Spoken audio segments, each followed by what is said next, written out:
Well, hello and welcome to the JAGGY THISTLE Podcast. Kenny Farquharson here in Edinburgh, talking about Scottish politics and Scottish culture. If you're new to this podcast and to the JAGGY THISTLE, can I invite you to have a look at the link in our show notes and go to our JAGGY THISTLE website on Substack.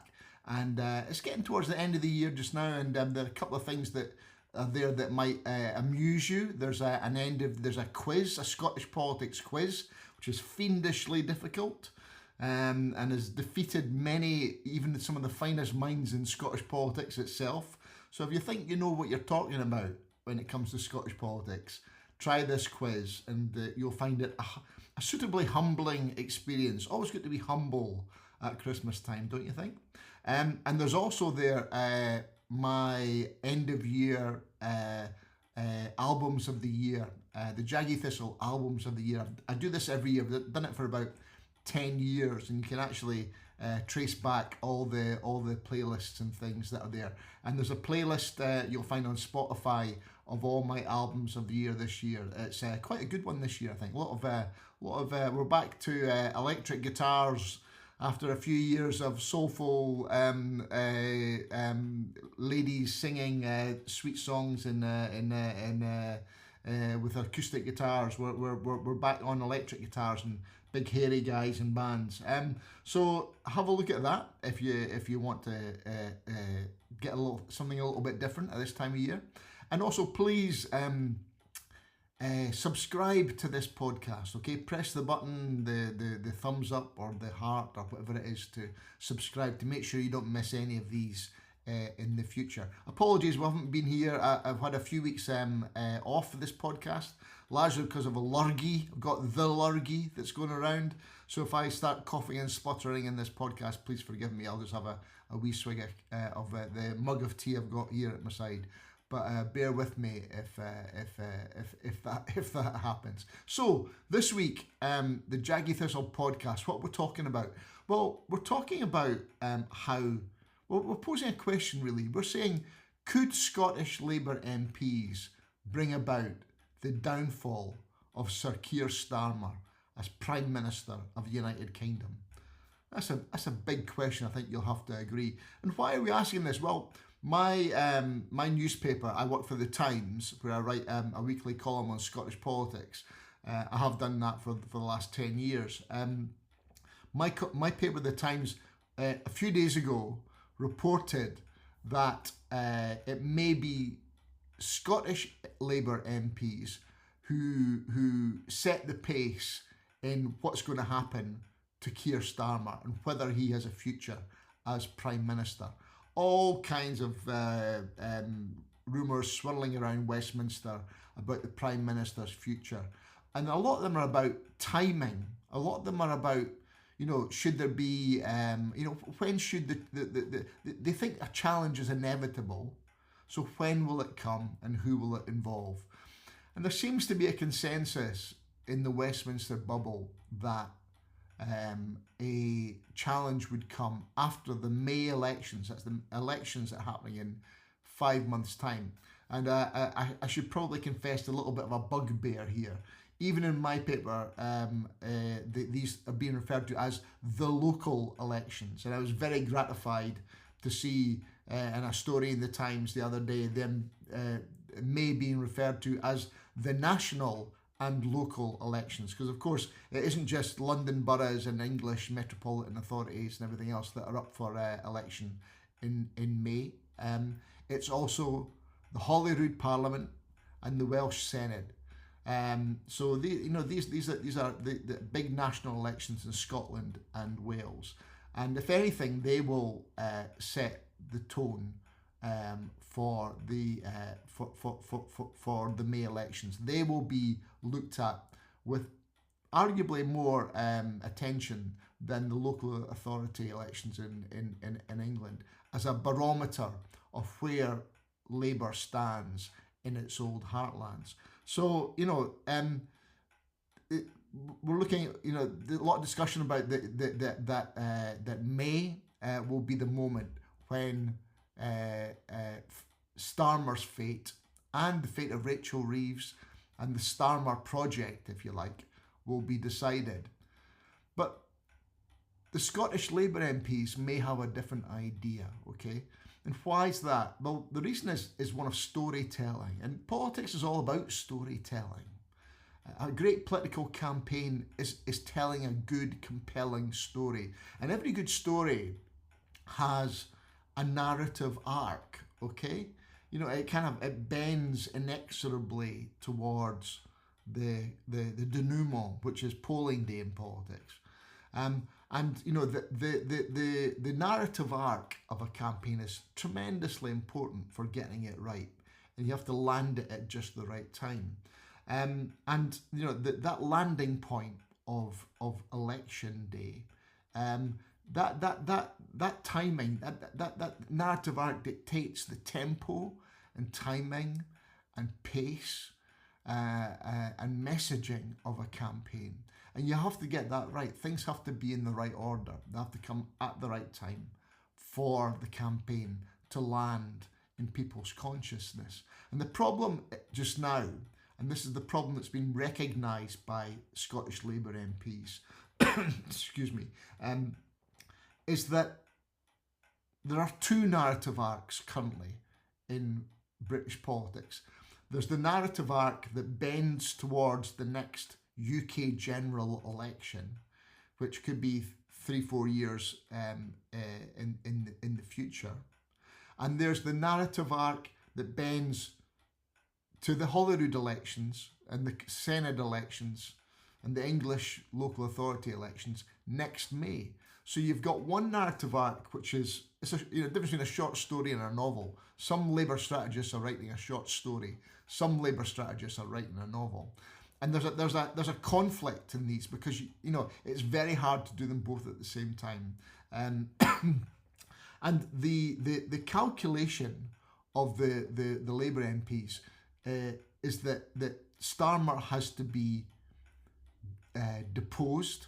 There needs to be a new leader and a new image and a new dynamism in the Labour government, not after the May elections, but before the May elections, because they are trying to avoid a disaster at those elections. And from a Scottish Labour politician point of view, it's more important to stave off a disaster than to use a disaster in a bigger debate about long-term strategy. They want to avoid the disaster in the first place. And you can sense an irritation about this, that to some in the Westminster bubble, the Holyrood election is just one data point in a broader debate about a general election campaign strategy, rather than an election which is important in its own right and on its own terms. So what some Labour MPs see, some Scottish Labour MPs see, is a very rare opportunity for the Scottish tail to wag the Westminster dog. And I'll just the Times story which I talked about, which detailed this. It said that I'll quote you from it. I have it on my screen here. It said that Scottish MPs are among the most fervent in pressing for Starmer to be replaced, and that's understandable when you take in what I've just said there about the different narratives and the different timescales. And I'm going to read you one quote from one of the MPs. So one MP was quoted as saying, "We have everything to gain and little to lose by getting rid of Keir. With elections round the corner, we should be in contention for first place in the polls. Instead, we're at risk of finishing a far behind second or staying stuck in third place." So it's almost an existential moment here for Scottish Labour. Scottish Labour's had a couple of existential moments in the past, and it's been down and beaten and written off a number of times before. But there is a chance that Labour could fall from second place at Holyrood. Could stay in third place at Holyrood next May, instead of challenging for the occupancy of Bute House in the First Ministership. So that is so how would that happen? How would such a challenge take place?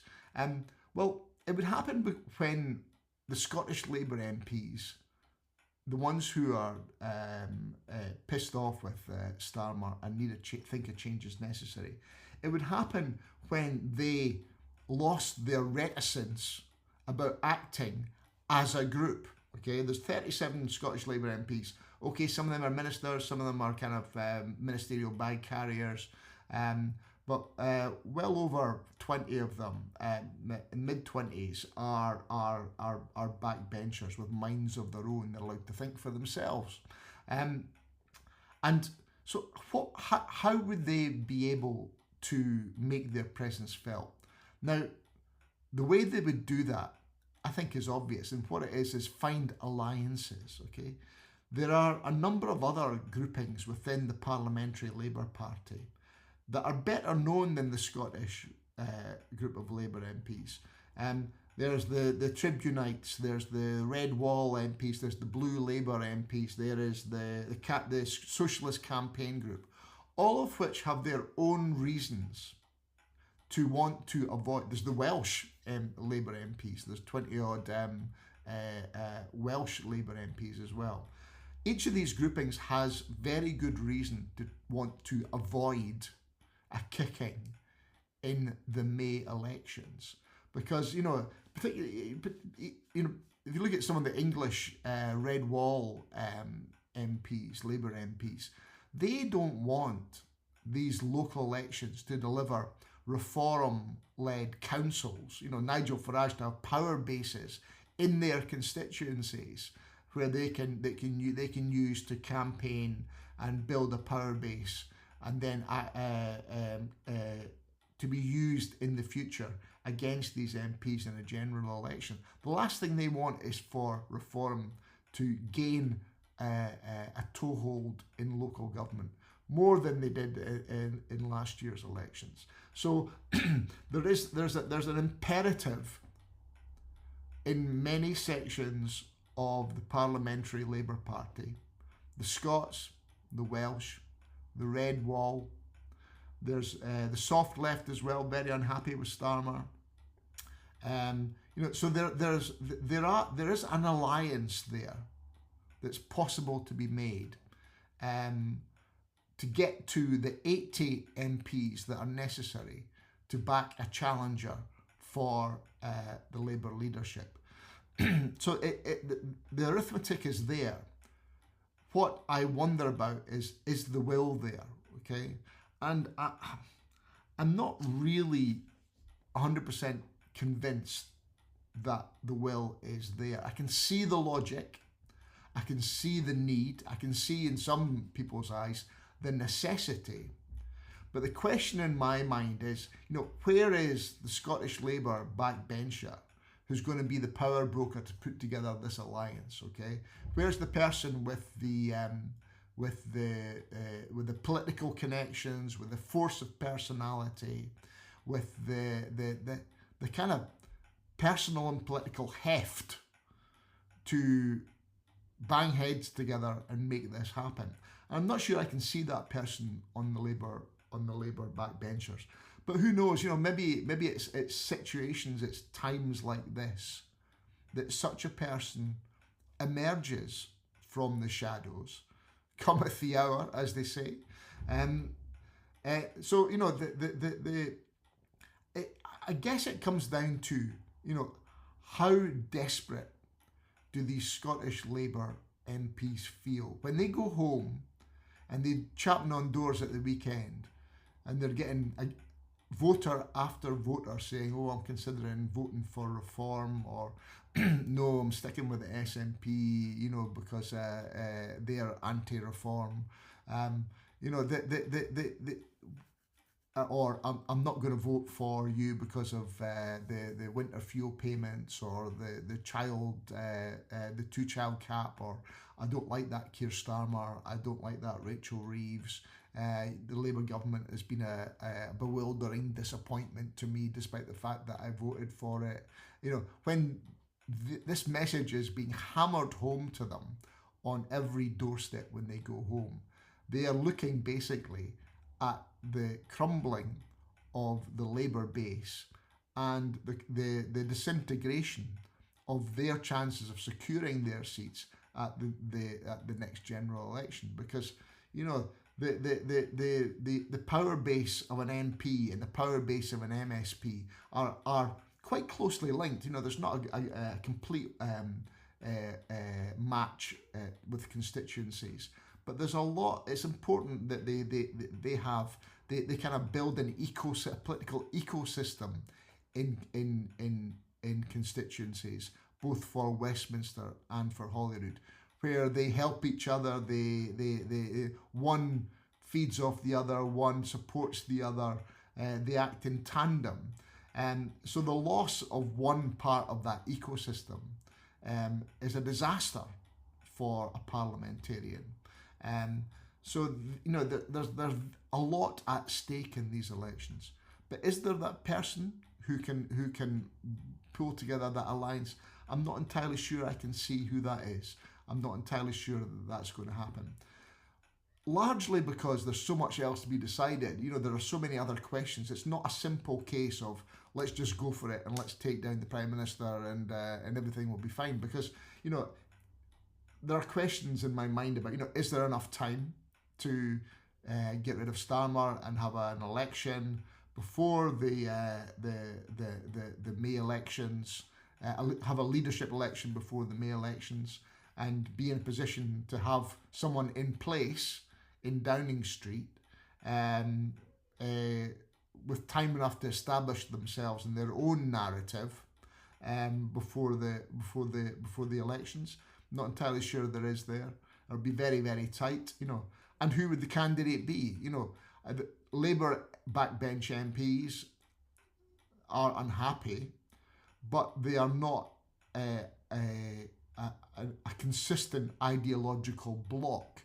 They're a mixture of right-wingers and left-wingers and small M nationalists and small U, capital U unionists, and they have various interests. Some are soft left, some are hard left. There's no ideological coherence in the group. So they would, I think, be very unlikely to have the same idea as to who would be the candidate to replace Starmer, their favoured candidate to replace Starmer. Or are they in the situation where they just want anybody but Keir? Is that where we are just now? Perhaps we are. There's the phrase that was used in the New Statesman this weekend, and also by the Times chief political correspondent Patrick Maguire, talked about the stench of death around Downing Street. It's a very strong phrase, and this has been used by people who are right out the front line of the political world in Westminster, and with very close contacts in Downing Street, and that's how they describe the situation. So, is it possible to find a coherence and an alliance which can have the necessary coherence to get behind a single candidate? I'm not entirely sure we're there yet. Too many candidates still, undeclared. You got West Streeting obviously out there. Shabana Mahmood is a hugely strong contender for the Labour leadership, but deeply unpopular among some of the Labour membership because of her position on immigration. And Mahmood is being punted by Tony Blair Institute and the old-fashioned Blairites and on the right of the party. Where is Angela Rayner in all this. Lots of very good writing this weekend. I would suggest you go and look at the New Statesman, where Alba Ray is the new political editor there, and doing very well indeed. And she's talking this weekend about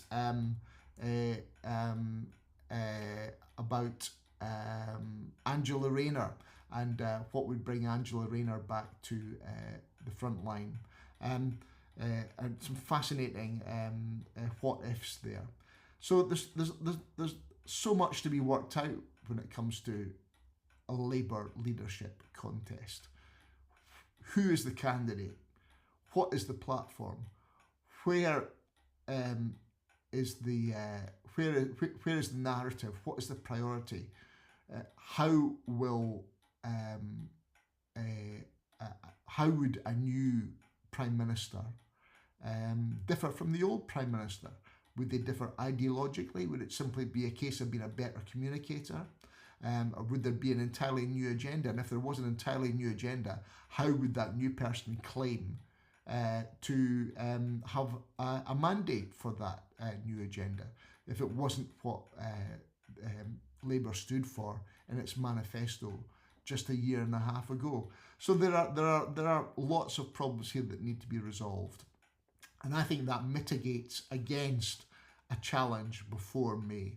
I think a lot of these things have to work through, and we need to we need a few people to be flushed out into the open about who they are, what their intentions are, and how they're going to campaign. Very few people in Westminster, when asked, can see Keir Starmer making it to Christmas next year as Labour leader. A lot of people can't even see him making it to next year's Labour conference, and this is including people who would consider themselves Labour loyalists. Now, so the consensus seems to be it's not if, it's when. So I think from a Scottish point of view, there's an argument for saying you go early to try and salvage what you can at the Holyrood elections, and not just have the Holyrood elections as some kind of, as I said, a data point in a broader campaign, but for the Holyrood elections to be treated as important in their own right as national elections for Scotland for the next 4 years, and that we need to get right. We need to get this right. It can't just be part of the road to a new Prime Minister taking up residence in Downing Street. It has to be considered on its own right, on its own terms, as important for us, the Scottish people, and Scottish politics in general. So that's my position on this. We'll be returning, I'm sure, to this subject in the weeks and months to come. In the new year, we will be stepping up the Jaggy Thistle's political coverage as we head into the Holyrood election. And I'll have more information on that in the next few weeks of what we're going to be doing on that. So stay tuned. Please, if you want to read what I do in the Times, please subscribe to the Times to read my columns there. There'll be a link in the show notes. Please subscribe to the Jaggy Thistle, the channel on whatever podcast platform you're watching this on, whether it's YouTube or Substack with video. Or on Spotify or Apple Podcasts or whatever. Please press that button about like and subscribe. That makes sure you'll get more of these in future. Thanks for listening. Thanks for coming for listening right through to the end. You're a soldier. Much appreciated, and we'll see you next time. Cheers.